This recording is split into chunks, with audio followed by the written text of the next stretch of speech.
Today we are going to talk about Gamifying ELT, a view from gamer as L2 teachers.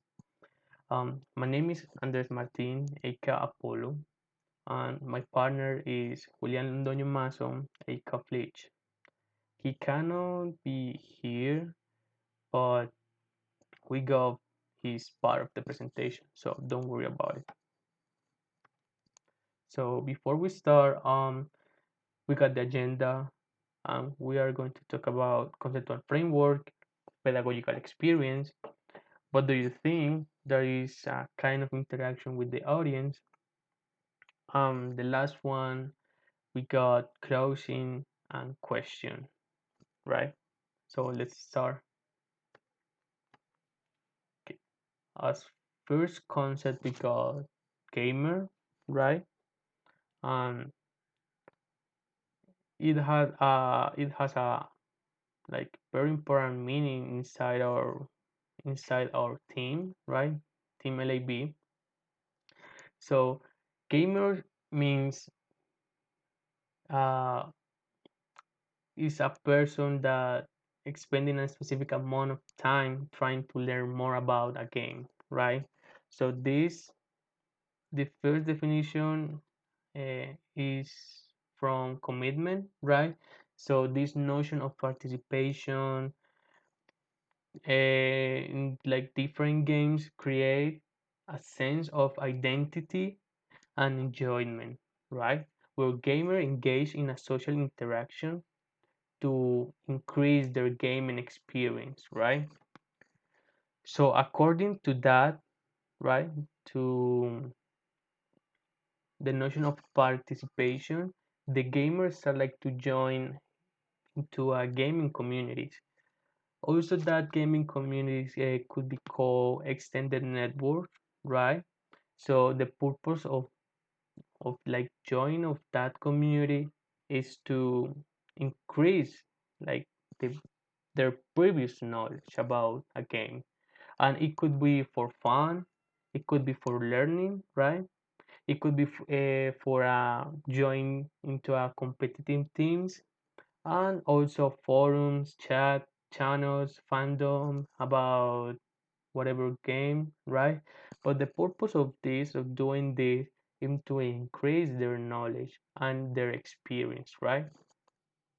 Okay, so continue. Then we got gamifying, sorry. So the important thing of this content is the gaming background of the teacher in this case, right? So one important aspect of this is when the teacher gamify the space, it has the change to teach under a positive environment of motivation, right?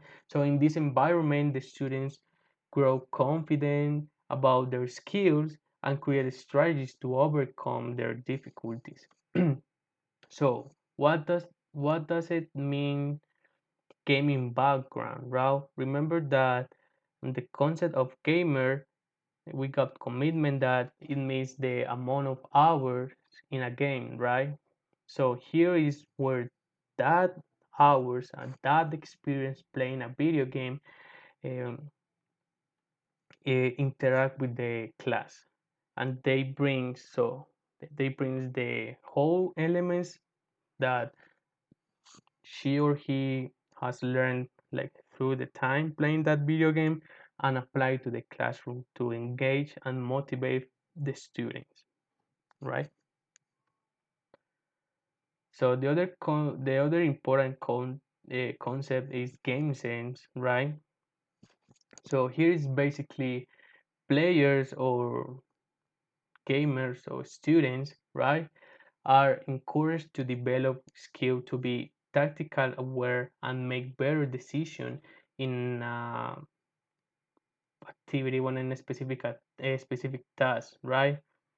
So before I'm gonna give you an example of how game says looks inside a video game, but first we have to like know this aspects of gamification and gaming. So this provides to students skills, decision making, group work, practice, teamwork, and student-centered, right? So in a video game, game sense is the location and the action of objects, enemies, teammates, spots of the maps, etc. Right?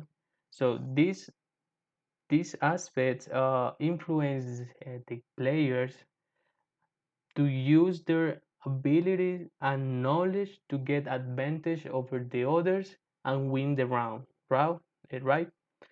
So when the player realizes that he or she needs to be more aware of what is happening around him inside the game, right?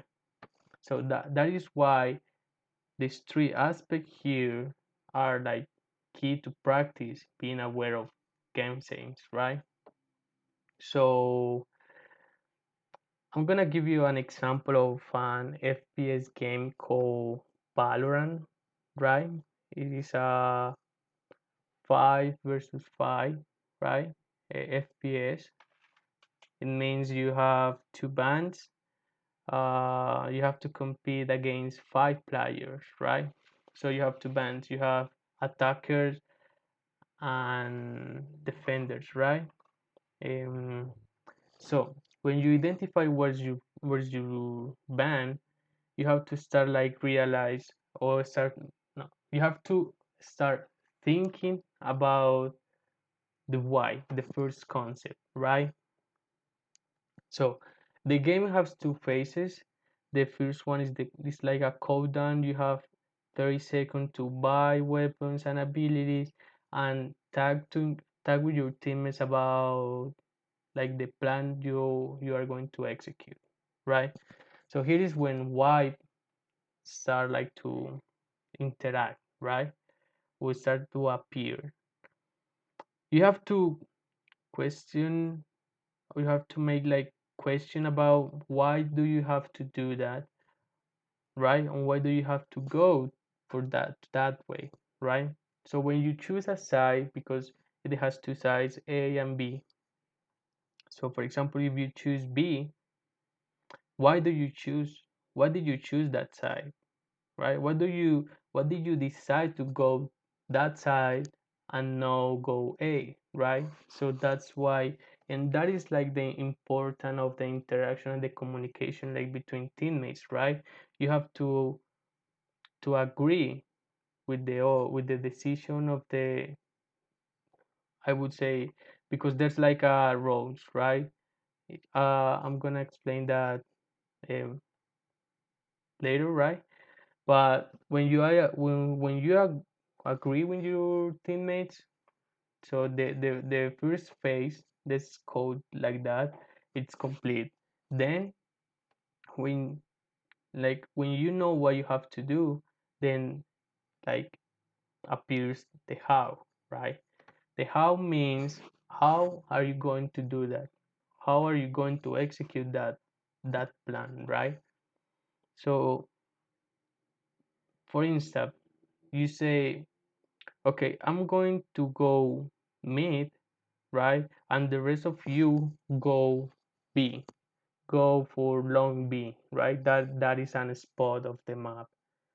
So what are you going to do like to help your teammates, right?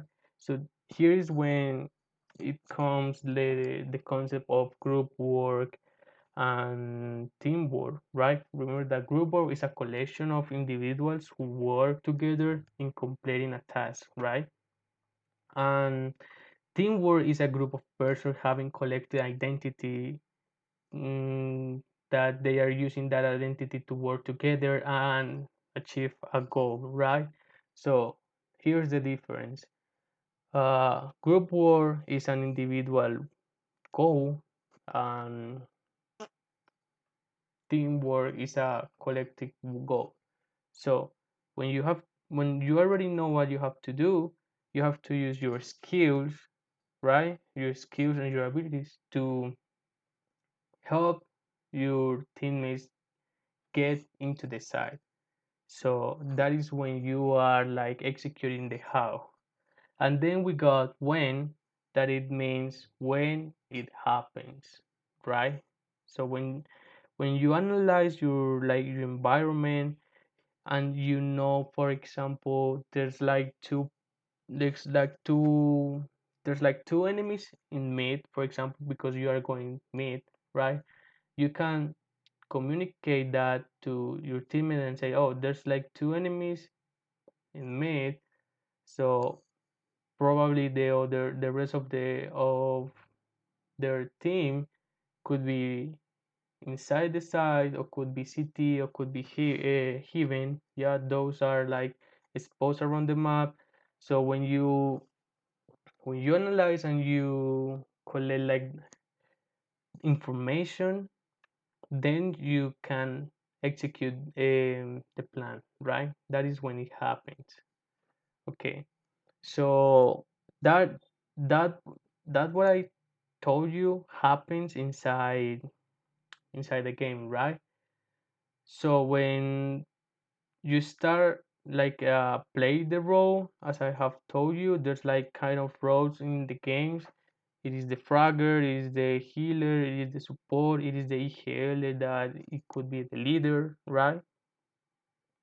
And then you start to understand the why of it, right? The why of it, the how to do it, and when it happens, right? When you understand your role, it's like easier to execute a play, right? So let's move.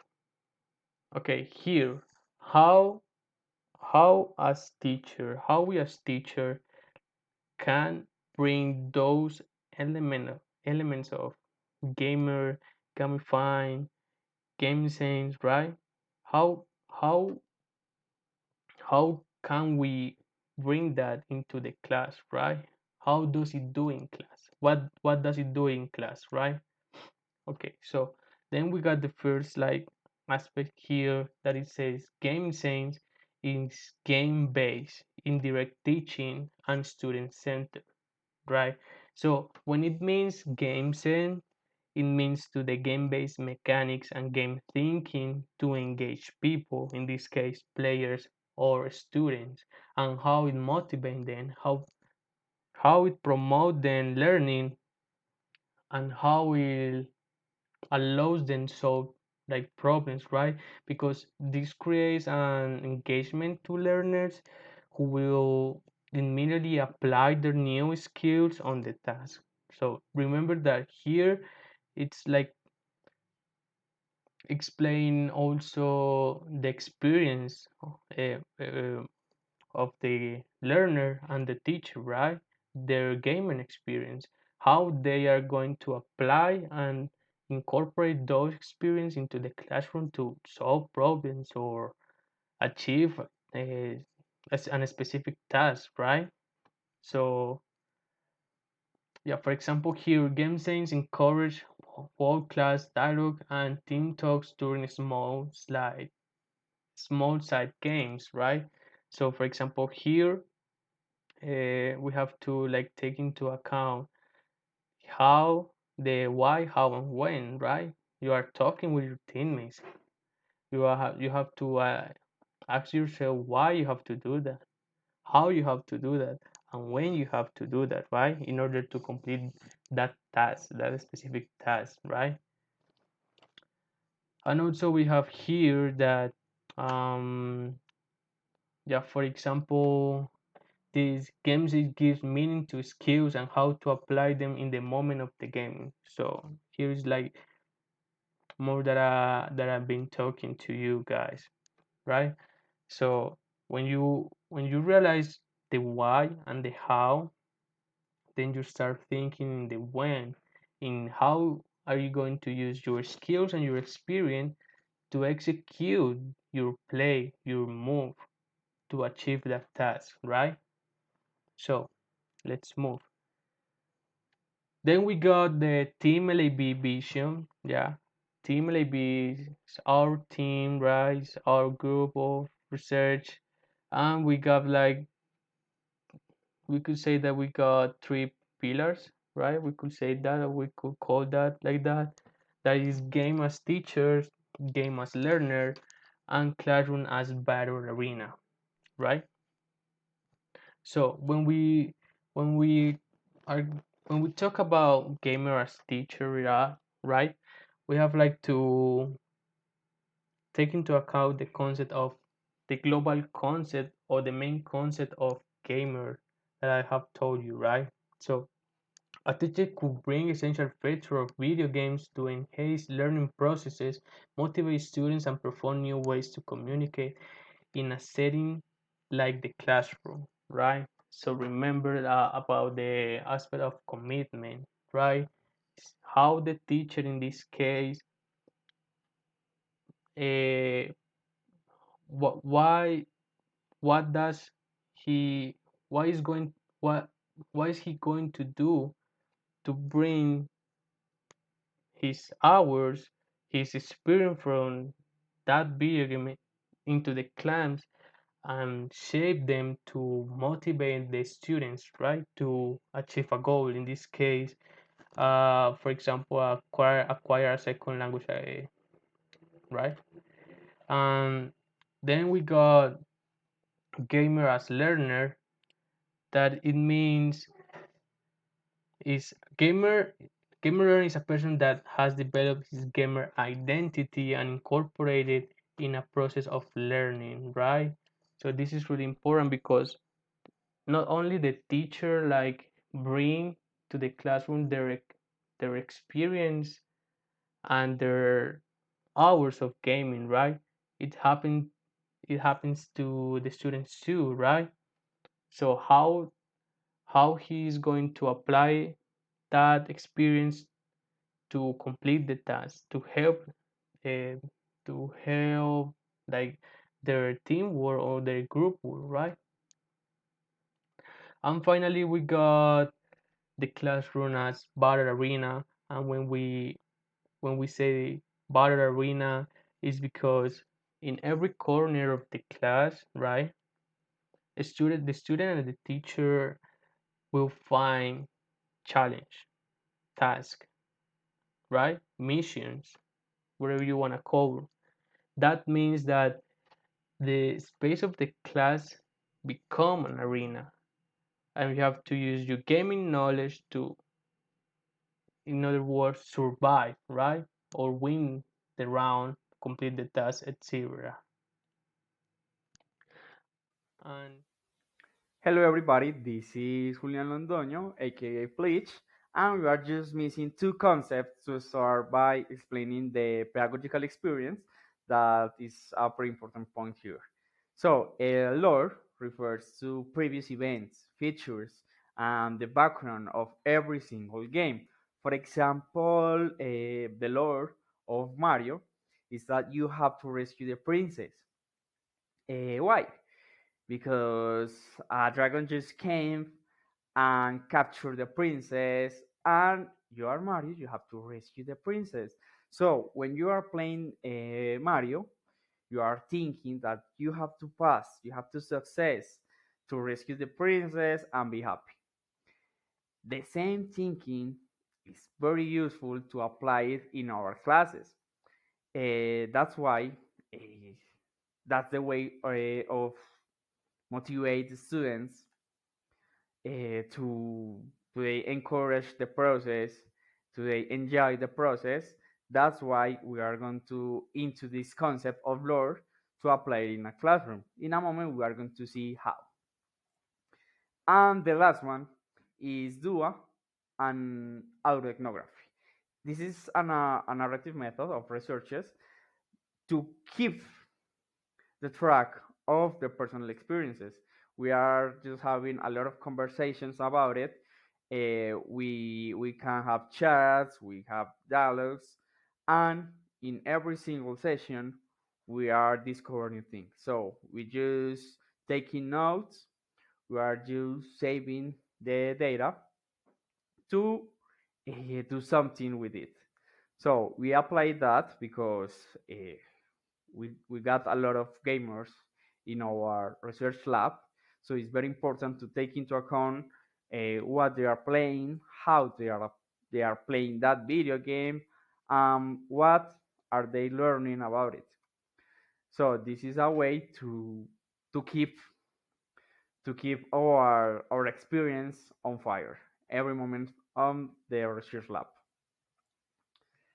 So to talk about the pedagogical experience, we are going to talk about a little bit about me as a professional gamer, how I'm doing the transition from a professional gamer to teacher.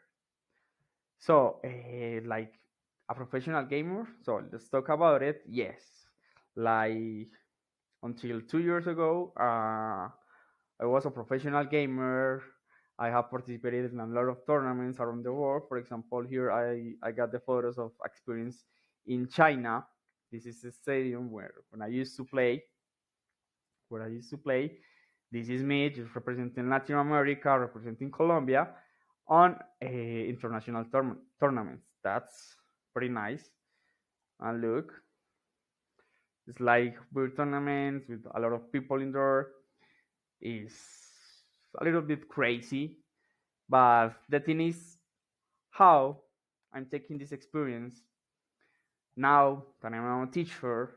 So how that experience helped me to my real profession, that is teacher, an English teacher in this case, but also in the Colegio Benedictino de Santa Maria, I'm teaching programming.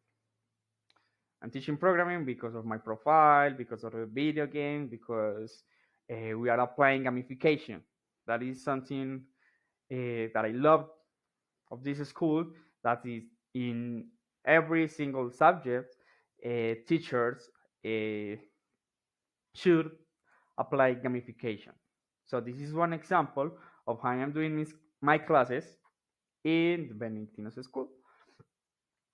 So we heard a lot of theory during this session, and we got a question: how can we apply all this theory in a classroom situation? So I got some real screenshot of my classes and what I am showing to my students to apply the gamification. So at the beginning of the term, it is very important to take into account the lore. What is the lore? The backstory, the story, how I going to motivate my students, and very important, responding to students' interest. So, talking with my students, I just realized that they love Avengers. So I took a part of that movie and I just modified a little bit, responding to students' interest. So, for example, here I got this example of the story that I just changed a little bit. For example, so Thanos, who is the enemy, just took the Infinity Gauntlet and he divided the globe into 9 pieces. So, what students should do? They have to defeat Thanos again, and I will give you a mission. What is the mission of the students? Uniting the Infinity Gauntlet to its former state. So, what is the final mission? Achieve these 9 challenges to complete the mission, and remember that each challenge will give you a part. What are the challenges?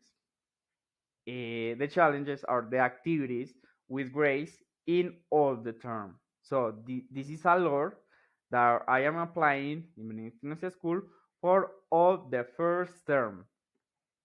So this is another screenshot that explains.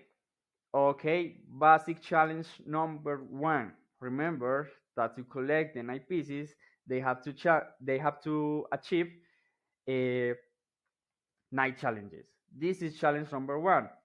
So what is it about? We have to design a space for Avengers. So they are going to learn to use the app Blogger in order to design, to learn how to insert images, to write, to explore. And what is the objective?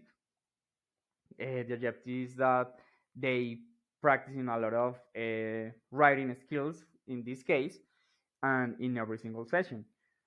So keeping track of the lore, for example, to talk about the robots. So I just put some videos about the suites from Iron Man, some images of robots, etc., and that increased the motivation a lot. Believe me. So the purpose of this activity, as I already told you, improve writing skills by doing a personal blog where the students are going to write every single week. And also another object is to learn how to use the app Blogger. So always look in the motivation that was at the beginning, they are just exploring. Now in the time for the activity, it's like, okay, how am I going to connect the activity with the lore? So this was the activity. Choose your favorite Avenger, and you have to create the first entry of your blog on Blogger about it. So, and I got this question. Why did you choose that Avenger? Why did your favorite? What are its superpowers? And they are like into the movie, but consciously they are writing a lot because there is a lot of questions. And oh, I forget to say they are third graders. That's why I just create this activity. They are third graders. They are in primary school, so this is a very nice activity for them. Then the results. I'm going to show you a little bit about it. The students' production. So how are those bloggers created? So this is one example. For example, here we got the entry of the robots, virus, airplanes. We talk about airplanes, and here is the entry of the Avengers. So they just learned how to insert images, and they are writing a lot of text. For example, look, always there are questions like what was today's lesson about. So for example, learn of robots, algorithms. They have to do it in English, but of course it is difficult for them because they are just starting to use the language. They are third graders.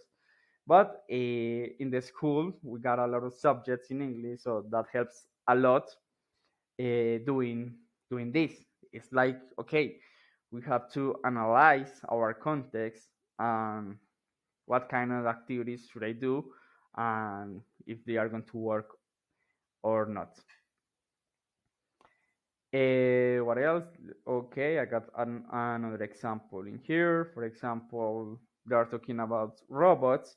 So, what do you want a robot to do, to create? So, these students just said, I want the robot cook the food. I want the robot come by my cat. I want to organize, look disorganized, my bed. But for me, it's pretty nice. They are third graders. They are just learning. He just he just have the word inside his head, but it's pretty cool for me.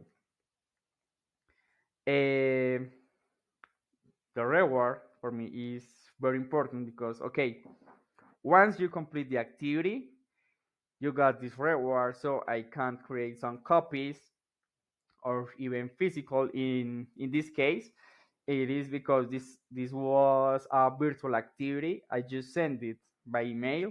The rewards in this case, that was a gem, and I just sent it to complete all the pieces. And we had an objective that was to create this final production. At the end of the term, the idea is to create a physical gauntlet with all the pieces, one to save the world. So it is very important for them to see this final production, and of course they were doing it in its houses with some help, etc. But it's like, okay, we are keeping track of lore during the motivation, during the explanation, and then in the students productions, to see that They just learn about the Avengers. They just feel motivated because of that, and they just work on writing skills.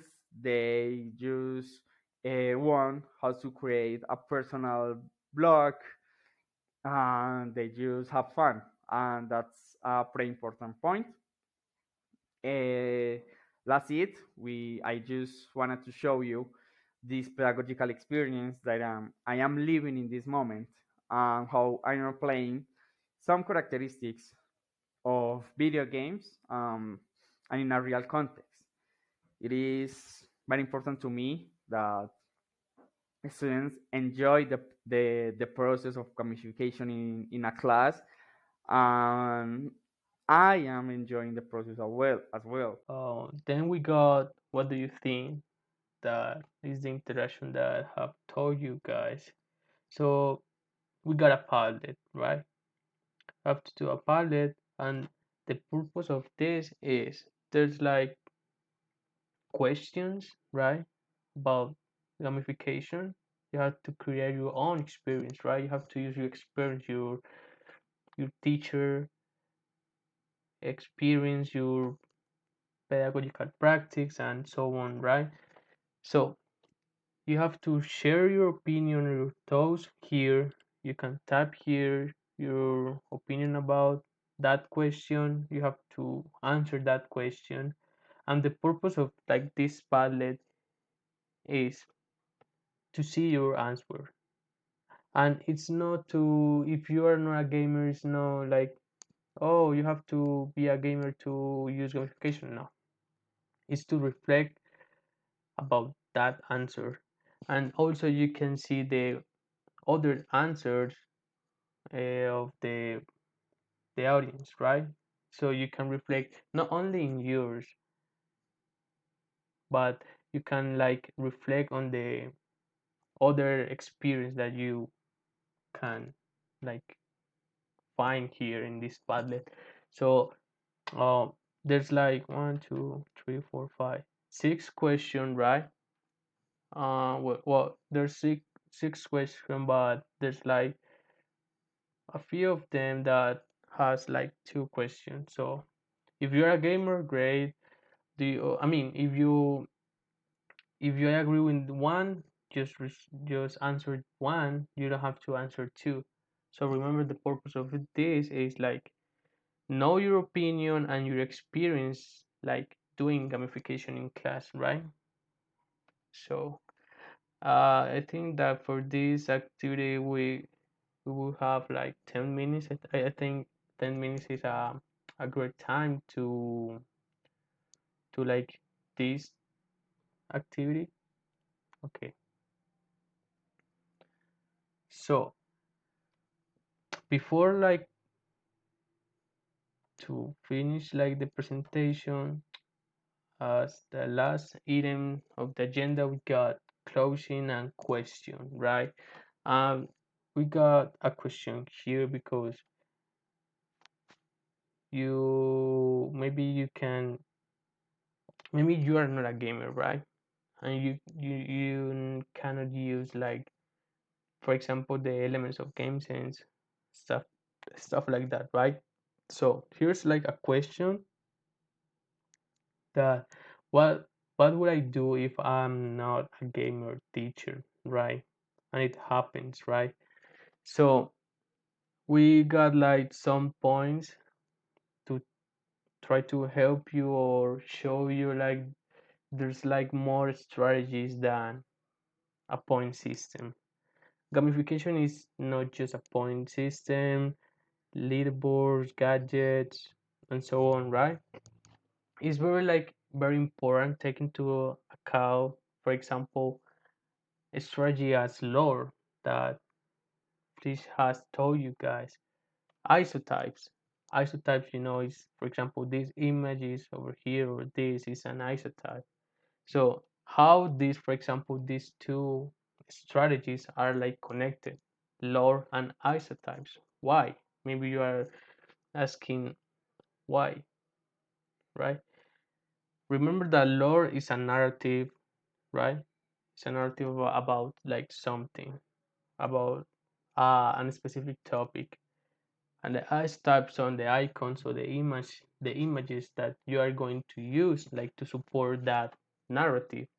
So for example, if you are going to do, or you are going to like create a narrative about, for example, transformers, right? You have like to engage your students with that narrative. You cannot use, I mean, you can use it, but it it doesn't be, no, I mean, it is not to be related, right? So you have to use the correct icons and the correct images related to that narrative. So if you are going to talk about a narrative of transformers, you have to use like their respective isotypes according to that narrative. um what what does it what is it going to like do in your classroom and in your students? It would be like increase the motivation for the task, for the activities that you make according to that, right? Then we got enjoy the process of gamification, or enjoy the process of gamification when applying it. uh, don't do gamification just because you have to, or just because you think it's a good way to make a class more interactive. No, enjoy it as as you play. I mean, enjoy the gamification. Imagine if you are the student and you have to play that game too, but I know you're the teacher and you create this stuff. But the thing of the important thing of gamification is not only the student have like to enjoy the process of like, use their skills, use their experience to complete the task. No, you as a teacher can join that experience too. How? Use your using like your own experience or your own elements that you take from games. Enjoy it too, as imagine that you are a player too, right? Also, we got do not create difficult activities out of your range. This will help you to avoid stress. Um, I know that, I mean, I'm not a teacher now, right? But I know that planning a class like around the gamification and stuff could be like a difficult task, because it has like a lot of elements. You have like images. Uh, if you wanna like do a ladder board, you know, bags. Um, it takes uh a long time like to do that. So don't plan in like a lot of activity, because you are going to get stressed and you are not going to enjoy the gamification, right? Uh, the last and less important, uh, the importance of feedback, right? As a video games, remember that when you finish a game or when you finish a round, or a match, it gives you a feedback. How did you do? How did you perform that match? How many kills do you get? How many kills you were killed? How many assists do you had, etc. Right? So as the game like gives you that feedback, uh, incorporate or apply that feedback in class, right? What happens if one student cannot like complete the task, right, that you have for that class? What what aspect could you like tell that student that he has to improve, to get better. And as I said here, like when playing a video game, if you lose or win, the game will show you your performance, mistakes, coins won, etc. Right? Find a way to do the same with your students, as I have told you. And so, thank you very much.